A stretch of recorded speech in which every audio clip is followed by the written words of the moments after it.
أحمد مؤمن سيد قدومي كحجين كوبات حسب معارض كي وطني وما تشير جرايد كقبتي مقالة نيبورما أي وحبة كمجران كتل مامي إنه جرى خلاف ودحية إساقية مسؤولين تحسب قاسي waxaan shacabka reer Soomaaliland u cadeynayaa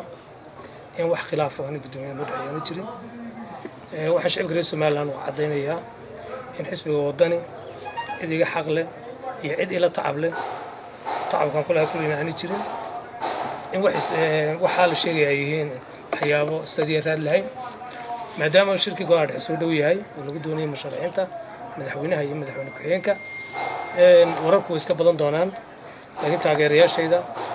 iyo saaxiibada waxaan u sheegayaa in cid maanta iga xaq leh musharaxa madaxweyne ku-xigeenka xisbiga wadani in ayna jirin cid ila tacbina ayna jirin inaan u ahay gudoomiye ku-xigeenkii koowaad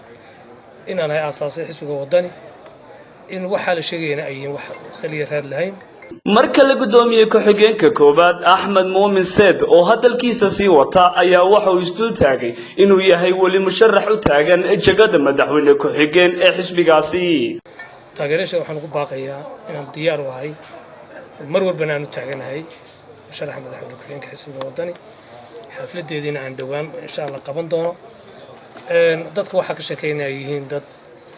meel wararkaas ay ka yimaadeen aan la garanayn marka intaas ayaan maanta shii jaraa'idkayga intaas oo kooban isku soo wada duubo waxa waqti kooban ka hadhan yahay shirweynihii golaha dhexe ee xisbiga mucaaradka ee wadani jaamac xuseen jaamac dude Somali Cable TV Boorama